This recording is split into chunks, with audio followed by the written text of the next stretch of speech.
때 여러 이제 본문을 가지고 또 주제별로 또 설교를 좀 배웠었는데 제가 기도하는 가운데 에베소서의 말씀을 우리가 1장부터 6장까지 쭉 말씀을 우리가 들으면서 하나님의 은혜를 더 깊이 또 깨닫는 그런 또 말씀이 되어야 되겠다 해서 오늘부터 에베소서 말씀을 좀 이어서 여러분에게 증거를 하고자 합니다. 긴 또 무더위를 우리가 다 보내고 이제 가을에 우리가 다가게 되었는데 여러분 에베소서 말씀을 들으면서 하나님께서 나에게 영적 이 보약을 한 채 주시는가 보다 그런 마음을 가지고 여러분도 또 평소에 또 집에 가셔서 오늘 주신 말씀을 또 말씀 통해서 한번 다시 묵상하고 또 성경을 읽을 때 또 에베소 말씀을 쭉 읽고 다시 또 주일날 또 교회 오시면 더 큰 은혜가 될 줄 이제 믿습니다. 에베소서는 이제 에베소 교회에게 보낸 바울의 서신입니다. 이 에베소 이 지역은 이제 지중해 중심 도시로서 아주 무역과 상업이 성행했던 그런 또 대도시였습니다. 그런데 이곳에는 많은 사람들이 왕래하는 그 도시였기에 이런 이방 신전, 우상 신전들, 즉 아데메 신전 등 세계적으로 유명한 여신들이 있는 또 그런 또 신전이 많은 또 곳이었습니다. 바울은 여기에서 교회를 또 설립하면서 또 하나님의 말씀을 이제 2년 동안이나 잘 가르쳤던 그런 또 교회입니다. 여기에 두란노 소원을 또 세워서 말씀 훈련을 아주 주도 연민에게 가르쳤던 이 곳이기도 합니다. 이 에베소서에는 바울 신학의 요약이라면서 이런 신앙생활의 핵심 내용들, 또 신학적인 내용들도 또 많이 포함이 되어 있습니다. 에베소 말씀을 통해서 신앙의 뼈대를 또 강건하게 하는 우리 성도들 또 되시기를 바랍니다. 오늘 이 첫 번째 시간의 말씀은 신령한 복에 대한 말씀이 나와 있습니다. 3절 먼저 보면 찬송하리로다 하나님 그 우리 주 예수 그리스도의 아버지께서 그리스도 안에서 하늘에 속한 모든 신령한 복을 우리에게 주시되 우리는 다 이 복을 좋아하고 복 받기를 다 사모하는 그런 사람들입니다. 그런데 여러분 이 복은 하나님도 우리에게 주셔야 하는 것입니다. 하나님도 우리에게 복을 주시고 우리는 그 복을 또 누리며 사는 것 하나님께서도 원하시고 계시는 것입니다. 하나님 우리에게 이런 진노만 하시고 또 저주를 퍼붓는 그런 분이 아니십니다. 우리에게 무엇보다도 복을 주시길 원하시는 아버지십니다. 성경에 이 복은 크게 이 두 가지가 있습니다. 땅의 복과 하늘의 복이 있습니다. 하나님이 처음에 이 아담을 지으시고 아담에게 주신 이 최초의 축복은 생육하라, 번성하라, 또 충만하라. 이것이 이제 땅의 복, 이 현세의 이 복입니다. 우리나라 사람들이 오복을 좋아합니다. 5가지 복이 무엇입니까? 오래 사는 것, 또 부자로 사는 것, 또 건강하게 사는 것, 또 덕 있게 사는 것, 마지막 생애를 잘 또 마무리하는 것, 그걸 이제 오복이라고 하지 않습니까? 이 땅에 우리가 누리고 또 필요한 이 복들인데 하나님도 이런 또 복을 우리에게 또 주신다는 것입니다. 그런데 오늘 본문에 이 땅의 복보다 더 우리가 받아야 할 복이 있는데 그것이 바로 하늘의 신령한 복이라 이렇게 성경에게 알려주고 있습니다. 하늘의 신령한 복, 이것은 세상적인 물질적 축복과는 다른 영적 차원에서 축복을 말합니다. 우리가 하나님의 자녀로 누리는 영적 특권과 은혜가 포함된 복이라고 볼 수 있습니다. 여러분, 하늘의 신령한 복, 이 신령한 복의 구체적인 또 내용이 또 무엇입니까? 먼저 첫 번째로는 바로 하나님 주시는 바로 평강의 복입니다. 본문 2절을 보게 되면 하나님 우리 아버지와 주 예수 그리스도로부터 은혜와 평강이 너에게 있을지어다. 우리가 예수님을 믿고 주님 안에 거하게 되면, 신앙생활을 하게 되면 가장 먼저 얻게 되는 것이 평강의 이 복입니다. 사람이 나이가 이제 들면 염려스러운 일들이 더 많아지죠. 또 질병에 대한 염려도 있고, 또 이제 몸의 컨디션이 좀 좋지 않으면 내가 또 중병에 걸리지 않는가, 이런 또 이 건강 염려에 대한 또 근심이 또 있습니다.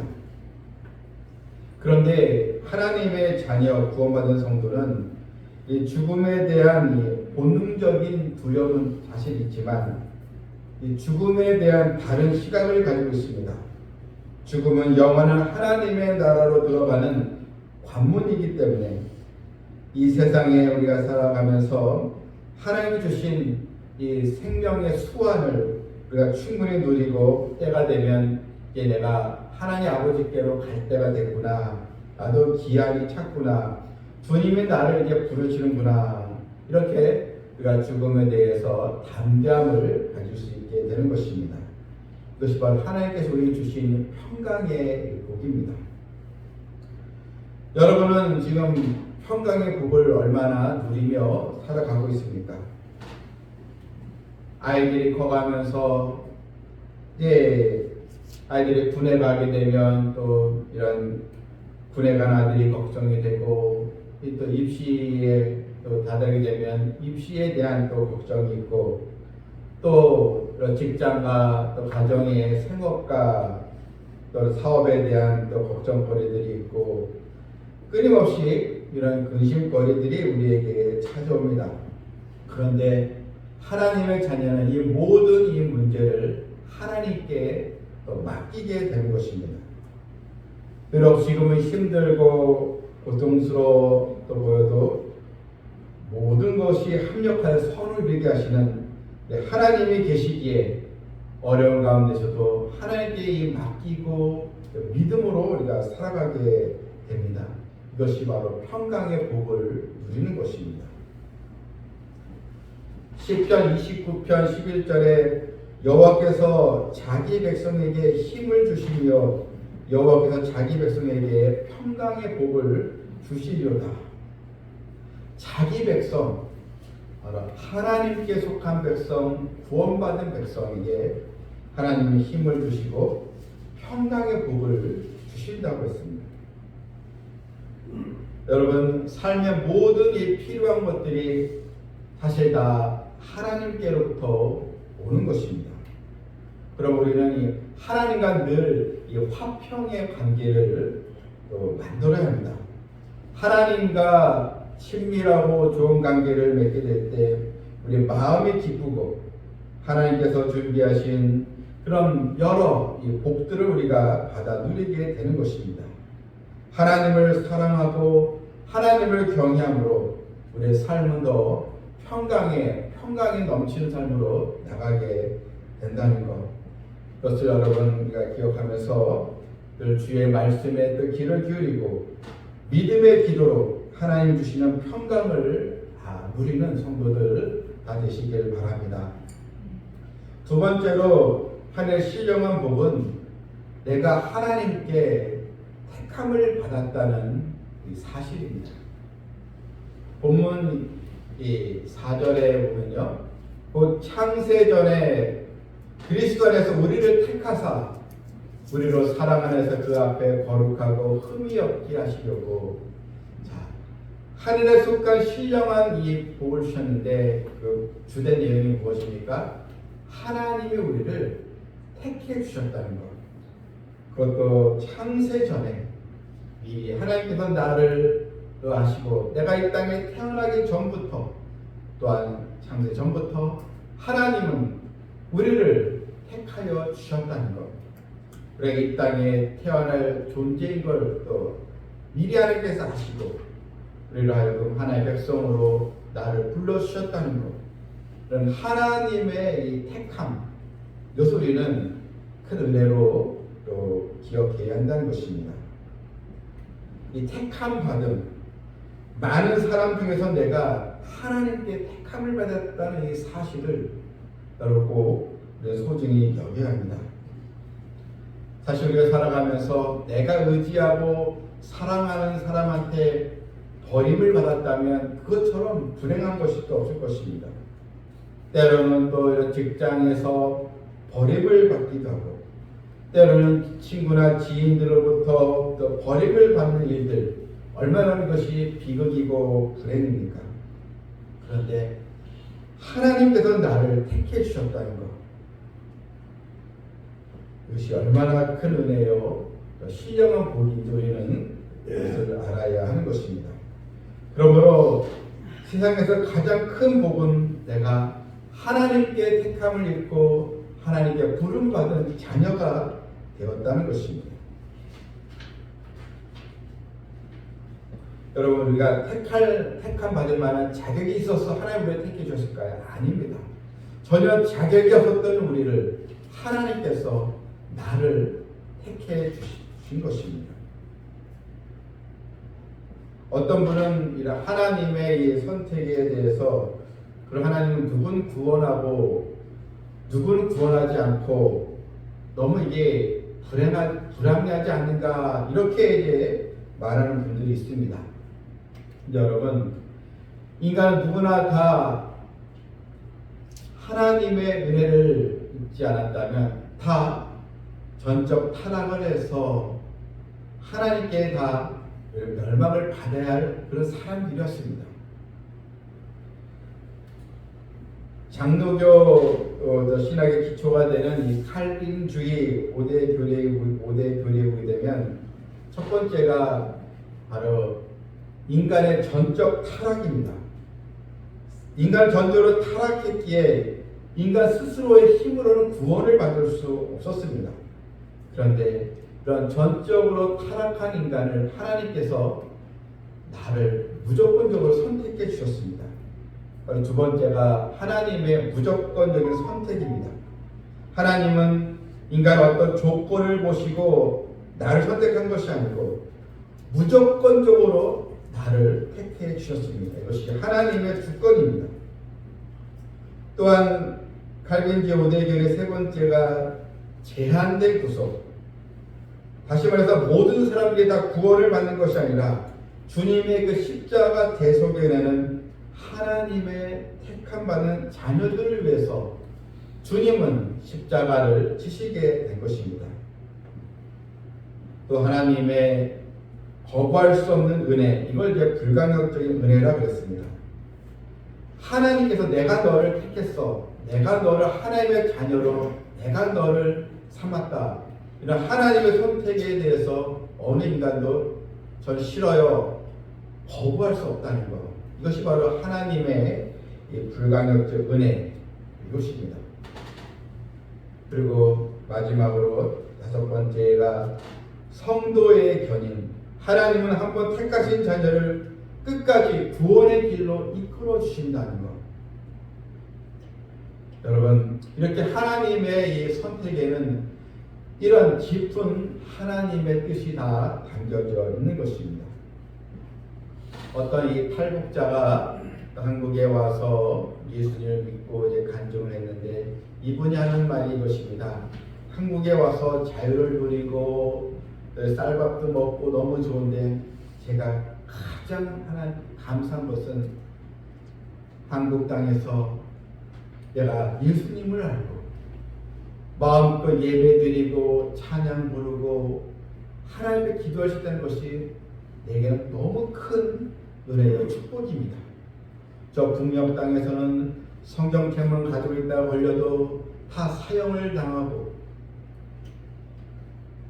몇몇 사람들은 지하에서 예배를 드린다고 하지만 발각되면 목숨이 다 날아가는데, 이런 종교의 자유가 없는 나라에서 이렇게 대한민국에 와서 자기가 예수님을 만나고 하나님께 예배 드릴 수 있다는 것, 하나님께서 나를 택해 주셨다는 것에 저는 이것이 가장 큰 감사요 축복입니다. 이렇게 얘기를 했습니다.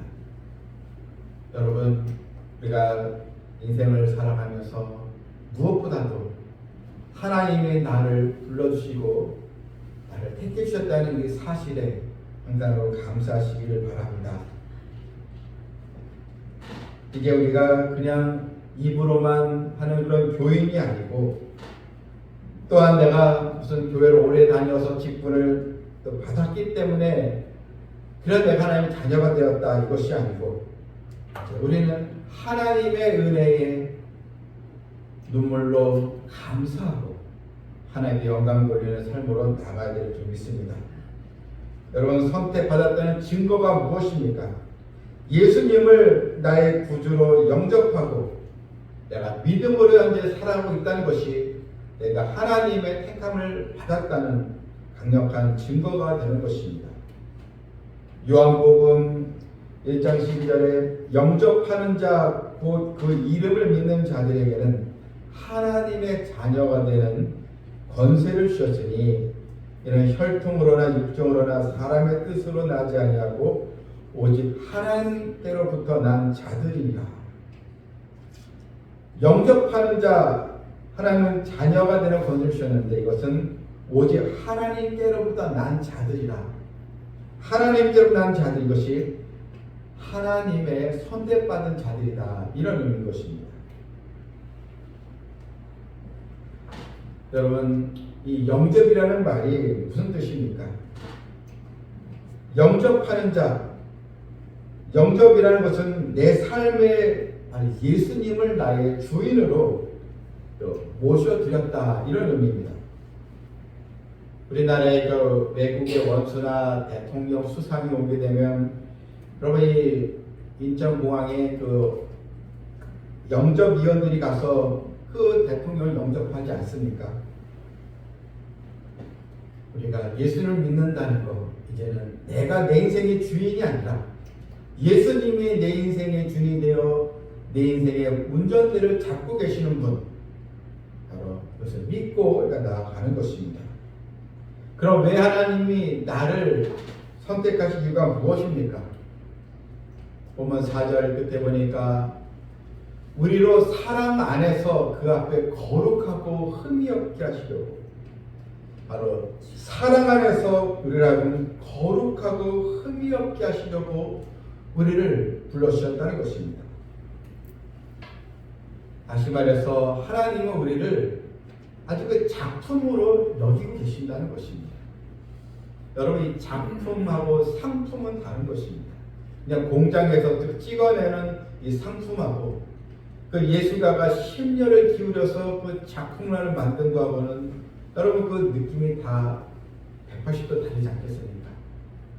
이 조각가가 또한 미술가가 이 작품을 만들고 자기 작품을 보면서 기뻐하는 것처럼 하나님 우리를 하나님의 벌작품으로 다 한 사람 우리를 불러주셨다는 것입니다. 그래서 거룩하고 흠이 없게 살아가도록 인도해 주셨습니다. 어디서 그뿐입니까?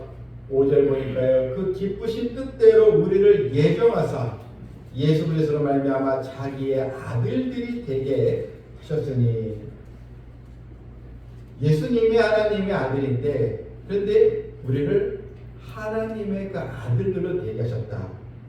다시 말해서 이것은 우리를 하나님의 자녀로 하나님께서 입양해 주셨다, 이런 의미입니다.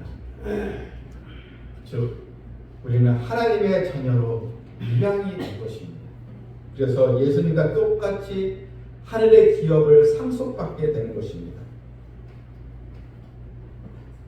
우리나라도 각 가정에 보게 되면 입양을 하는 가정들이 있는데, 입양하게 되면 이 법적으로 그 아이는 그 가정의 자녀가 되는 것입니다. 그러면 다 똑같이 법적 효과를 누리게 되는 것입니다. 로마서 8장 17절에 자녀이면 또한 상속자보다 하나님의 상속자여 그리스도와 함께한 상속자니 있습니다. 여러분, 하나님의 자녀로 살아가는 것이 그냥 대충 내가 어떻게 교회를 나와서 신앙생활할지 그것이 아닙니다. 하나님의 상속자로 그리스도와 함께 하나님의 상속자로 내가 그 직임을 얻게 된 것입니다. 또한 왜 하나님 우리를 불러주셨습니까? 6절에 보니까요. 이는 그가 사랑하시는 자 안에서 우리에게 거저주시는 바 그의 은혜의 영광을 찬송하게 하려는 것이다. 하나님은 우리를 통해서 찬송받기를 원하신다는 것입니다.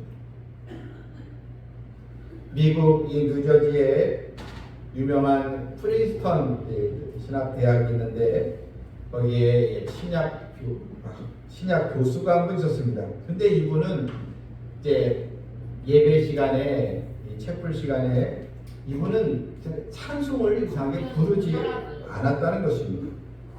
늘 예배 시간에 다 찬양을 부르는데 이분만은 입을 꼭 담고 찬양을 부르지 않습니다. 학생들은 그래서 이 교수에서 저분은 찬송 음치인가 보다 이렇게 다 불러주었습니다. 근데 어느 날 교수가 어떻게 했는지 예배 시간에 하나님과 찬송을 힘차게 부르고 있는 것입니다.